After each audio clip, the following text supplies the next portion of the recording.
ये बात सच है कि हम लोग एक अच्छे दौर से नहीं गुजर रहे हैं। कोरोना वायरस से हमारा देश ही नहीं पूरी दुनिया प्रभावित है और सबसे ज्यादा प्रभावित है हमारे डेली वेज वर्कर्स, जो देश के अलग अलग कोने से आते हैं रोजगार के लिए, ताकि वो अपना और अपने परिवार का पेट पाल सके। गिव इंडिया, एक्शन एड और हेलो लाया है मैं भी कोविड वॉरियर, एक इनिशिएटिव जिसमें हम सब साथ आए और कोविड-19 से लड़े। So join the cause and support our daily wage workers. जय हिंद।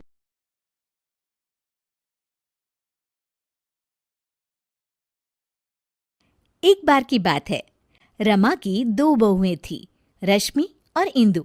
एक को वो अपनी पसंद से लेके आई थी और दूसरी उसके खुद के बेटे ने पसंद की थी, जिसका नाम इंदु था। इंदु को उसकी सास पसंद नहीं करती थी और दूसरी बहू रश्मि को बहुत पसंद करती थी। रश्मि इधर तो आओ, देखो तुम्हारे लिए मैंने कंगन बनवाए हैं। अरे वाह मम्मी जी, दिखाओ। ये देखो, सोने के हैं। ये क्या मम्मी जी, इतने पतले से? ये भी कोई कंगन है? हमारे मायके में तो ऐसे कंगन नौकरानी भी नहीं पहनती। अरे तू चिंता क्यों करती है? अगली बार इससे भी महंगे कंगन बनवाऊंगी तेरे लिए। अभी के लिए तो रख ले बेटा। चलो ठीक है, आप कह रही हैं तो। मम्मी जी, मेरे लिए आप कुछ नहीं लाई? हाँ, ये लो। इंदु बहुत खुशी खुशी बॉक्स खोलती है तो देखती है कि एकदम सिंपल सी लाल रंग की चूड़ियाँ होती है। इंदु सब कुछ देख रही होती है, उसे बिल्कुल भी अच्छा नहीं लगता, पर इससे इंदु की सास को कोई भी फर्क नहीं पड़ता। वो तो हमेशा उससे बुरा ही बर्ताव करती थी। इंदु, ये खाना कैसा बनाया है? क्या हुआ मम्मी जी? अरे इसमें तो नमक ही नहीं है। नमक आपको मना है ना मम्मी जी, आपका बीपी बढ़ा हुआ था इसलिए। इंदु, तू मुझे मत सिखा, समझी? जैसा खाना सबके लिए बनता है वैसा ही खाना मेरे लिए भी बनाया कर। सासू माँ की डांट खाकर इंदु अपने कमरे में आ जाती है और हम देखते हैं कि वो कोई आम लड़की नहीं है, बल्कि उसके पास सुपर पावर है। चुटकी बजाती है और कमरा अपने आप साफ हो जाता है, पर घर के सारे काम वो अपने आप ही करती थी। सफाई करना, कपड़े धोना, खाना बनाना, ये सब उसने बहू बनने के लिए सीख लिया था। इंदु, एक काम तुम ठीक से नहीं करती। अरे मैंने तुमसे कहा था कि पीली साड़ी प्रेस करके रखना और तुमने लाल वाली कर दी।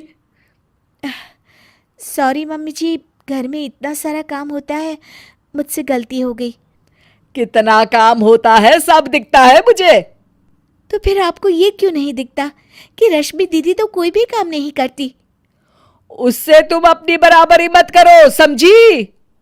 क्यों मम्मी जी, मैंने ऐसा क्या किया है जो आप मेरे साथ ऐसा बर्ताव करती हैं? तुम उसकी जगह कभी नहीं ले सकती। उसे मैं पसंद करके लाई थी और तुम। मैं क्या मम्मी जी, रुक क्यों गई? तभी वहां रश्मि आ जाती है। तुम तो अनाथ थी, समझी? वो तो आकाश भैया पता नहीं कहां से तुम्हें पसंद करके लाए और हमारे ऊपर थोप दिया। इंदु को ये सब सुनकर बहुत बुरा लगता है और वो अपने कमरे में चली जाती है, फूट फूट कर रोने लगती है।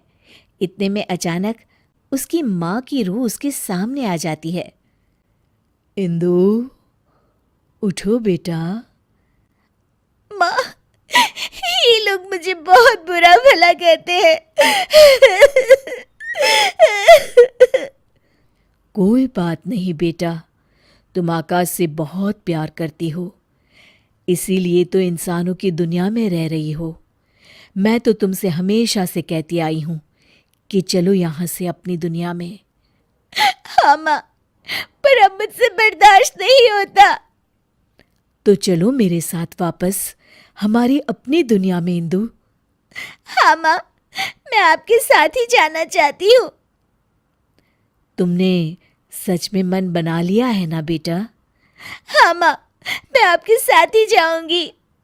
इंदु अपनी माँ के साथ वापस जा ही रही होती है कि तभी उसे कुछ बुरा होने का एहसास होता है। एक मिनट माँ, मुझे लग रहा है कि कुछ बुरा होने वाला है। इंदु भागते भागते बाहर आती है तो देखती है कि सासू माँ सीढ़ियों से उतर रही होती है और उनका पैर फिसलने ही वाला होता है। तभी इंदु बहुत तेज भागती है और आके सासू माँ को बचा लेती है, पर इसमें इंदु को चोट लग जाती है। मम्मी जी, आप ठीक तो है ना? आपको चोट तो नहीं आई मम्मी जी? इंदु की ये बात सुनकर सासू माँ को एहसास होता है कि इंदु कितनी अच्छी है और उनका कितना ख्याल रखती है। खुद जख्मी होते हुए भी वो सास की परवाह कर रही है।